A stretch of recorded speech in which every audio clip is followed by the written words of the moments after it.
Yang pegang nombor yang ketiga telah menyampaikan ceritanya yang menarik. Seterusnya kepada peserta yang memegang nombor yang keempat, silakan.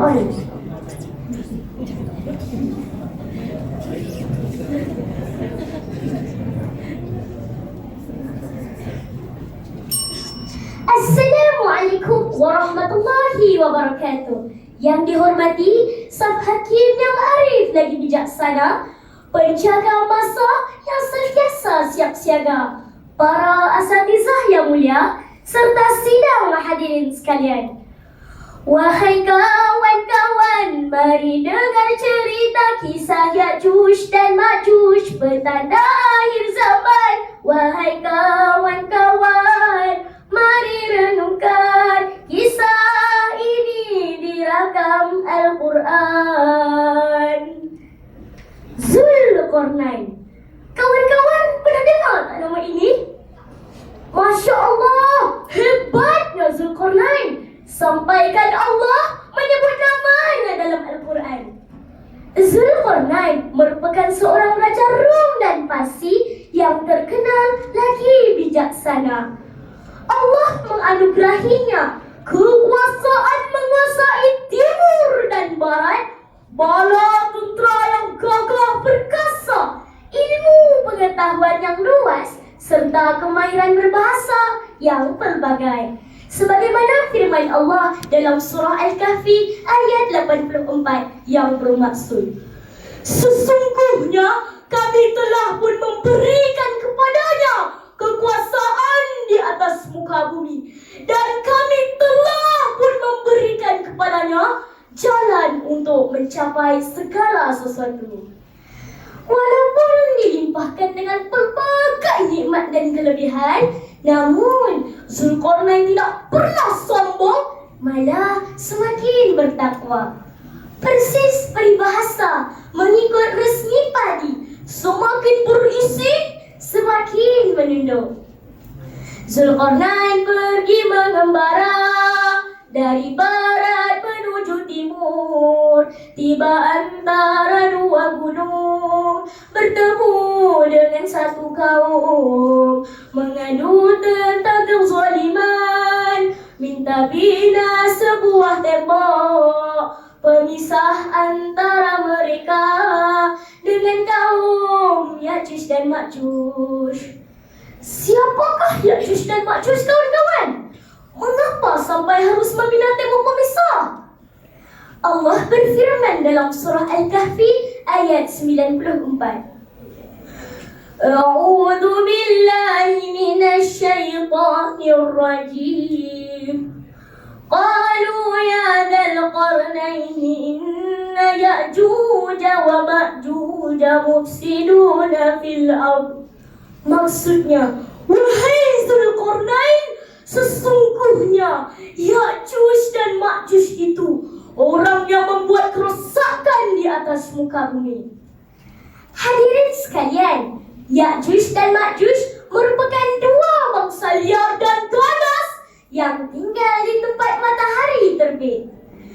Tubuhnya yang gagah tetapi saiznya pendek, mukanya lebar, matanya kecil, tiada kediaman, akarnya cetek, hidup dalam rangkuman jahil.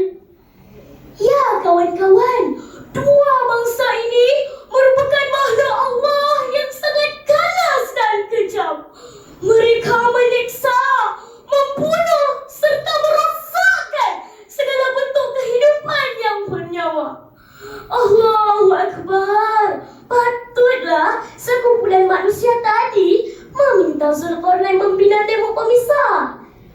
Dewasa ini, isu vandalisme seperti merosakkan harta benda awam yang kian menular dalam kalangan masyarakat hendaklah dicegah. Ini kerana mencegah lebih baik daripada mengubati. Sahabatku, Allah merakamkan disebutkan dalam Zulkarnain dalam surah Al-Kahfi ayat 96.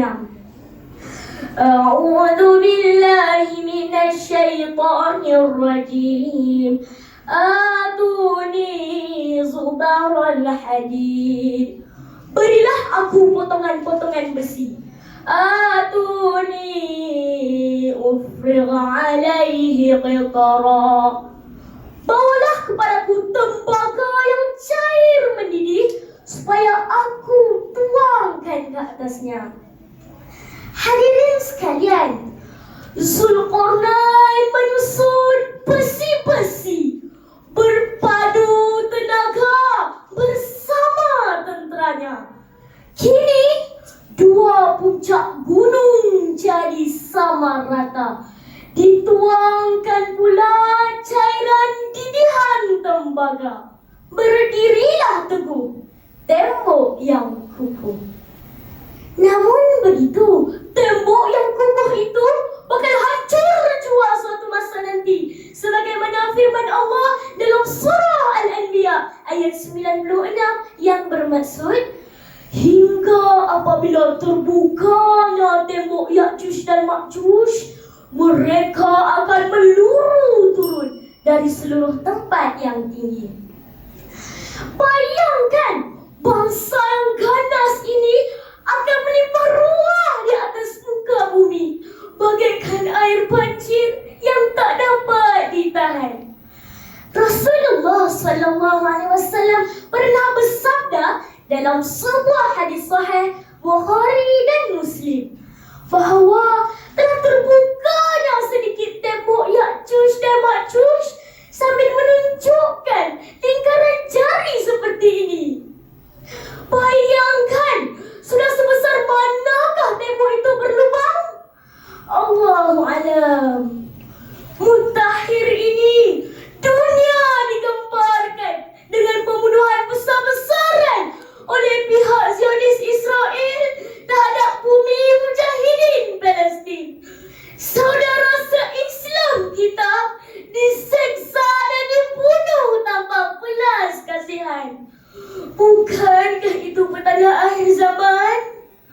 Wahai sahabatku, marilah sama-sama kita mengambil iktibar dengan mempersiapkan diri membina benteng iman bagi meniti arus akhir zaman ini. Hanya pada Allah kita bergantung, memohon pertolongan dan perlindungan. Peringatan demi peringatan telah Allah berikan dalam Al-Quran. Namun, bersediakah kita menghadapi fitnah besar akhir zaman ini? Tepuk dada, tanyalah iman. Akhir kalam, sudilah hadirin sekalian menerima serangkap pantun daripada saya. Ya'juj dan Ma'juj berakhir di sini. Iktibar diambil penuh hemah. Takwa menjadi perisai sejati. Tunjukkan kita khairul ummah. Sekian, wabillahi taufiq wal hidayah. Wassalamualaikum warahmatullahi wabarakatuh.